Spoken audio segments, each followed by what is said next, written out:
आर्जवम का अर्थ होता है सरलता। जिनके मन वाणी स्वभाव में सरलता है वो ज्ञानी होता है। सरल बनो, जटिल स्वभाव मत बनो। एडजस्ट करना सीखो।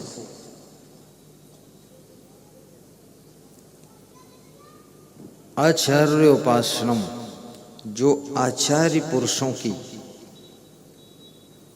ज्ञान देने वाले गुरुदेव की उपासना करता है, भक्ति करता है, चरण छूता है, आरती करता है, वंदना करता है, पूजा करता है, माला पहनाता है, फूल अर्पण करता है, श्रद्धा भाव समर्पित करता है, वह व्यक्ति ज्ञानी है। आचार्य उपासनम, जो आचार्य की उपासना करे। शौचम, और जिसमें पवित्रता है, शुद्धता है, सफाई है, जिसका मन भी शुद्ध है, वाणी भी शुद्ध है और स्वभाव भी अच्छा है। घर में भी पवित्रता है, गाड़ी भी शुद्ध पवित्र साफ है,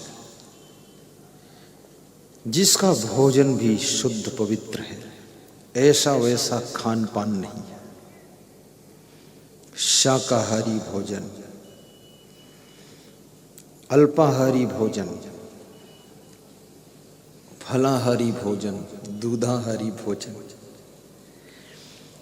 24 घंटे में थोड़ा फल भी खा लीजिए, और सबसे सस्ता फल भोजन के बाद एक केला खा लिया करो, सब हजम करेगा।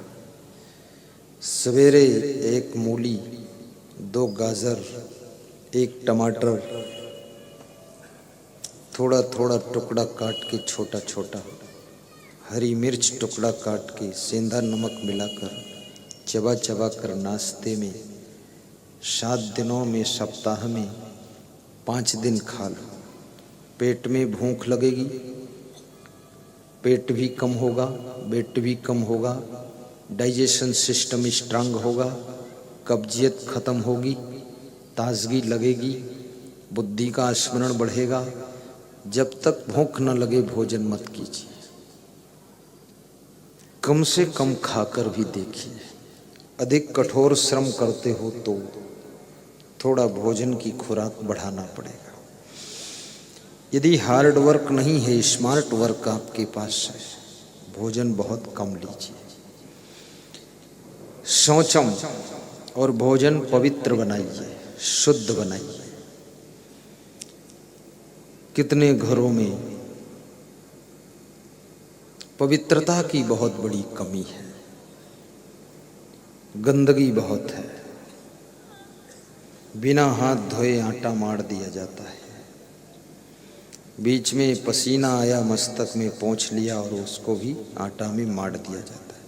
पति बोलता है कुछ रोटी में नमकीन जैसा लग रहा है, तो पत्नी बोलती है इसमें नया आइटम पड़ा हुआ है, खा लीजिए।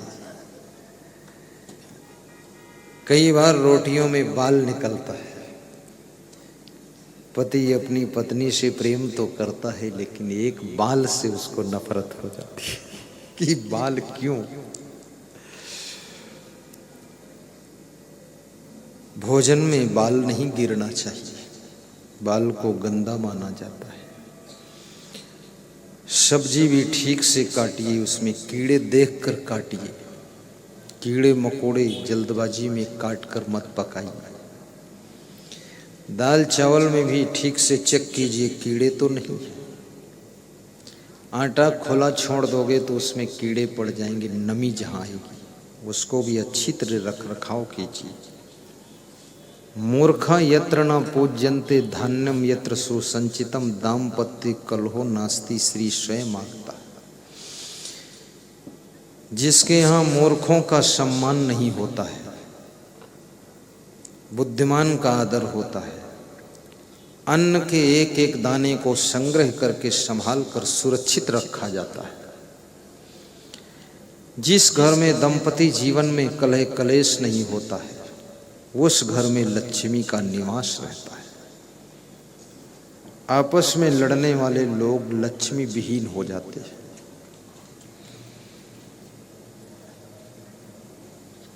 शौचम स्थैर्यम, जिसका चित्त स्थिर है, चित्त चंचल नहीं है, वो ज्ञानी है। आत्म विनिग्रह, जिसका मन और इंद्रियां ये निगृहित हैं, वश में हैं, वो ज्ञानी है।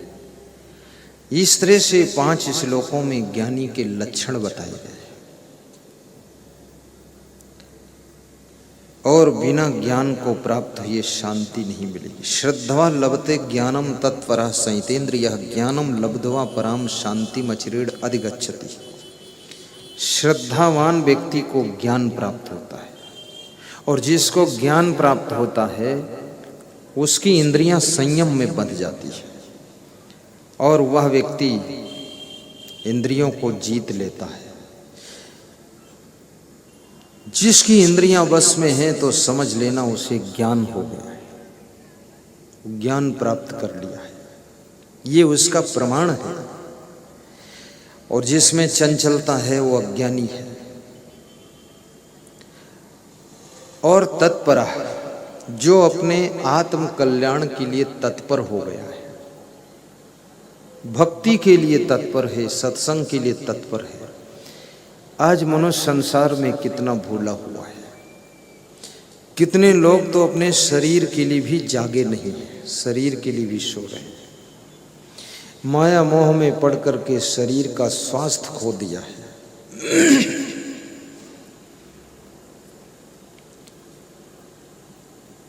भूत पिशाच की तरह दिन रात शरीर के स्वास्थ्य का ध्यान ही नहीं रहा है। 1 घंटा कम से कम शरीर को स्वस्थ रखने के लिए जो लोग बैठे रहते हैं, जिनके पास काम है उनका तो व्यायाम काम में ही हो जाता है। जिनके पास काम नहीं है मोटा, उनको फिर अलग से व्यायाम करना पड़ेगा, तब शरीर स्वस्थ रहेगा। और इस मन को संभालने के लिए भी समय निकालिए, थोड़ा सत्संग में भी जाइए। आज एक सज्जन बैठे थे हमारे पास में, और कई लोग थे, तो कह रहे थे आपके प्रवचन से हमको फायदा हुआ है। हमने कहा क्या हुआ? बोले हमारी पत्नी आधा सुधर गई है, ऐसा बोल रहे थे। इसमें भी शायद बैठे हों। खैर डरे मत, मैं उनको खड़ा नहीं करूंगा, क्योंकि इज्जत का सवाल है। पति पत्नी दोनों आए होंगे, अगर खड़ा कर दिया, नाम ले लिया, तो पत्नी फिर उनको जाकर घर में ठीक करेगी कि तुम हम सुधरे हैं तो क्या बदनामी करते रहोगे। सुधरे का मतलब है पहले बिगड़े थे तब तो सुधरे। कोई कहे हम बीड़ी पीना छोड़ देने का मतलब पहले पिए रहो तुम।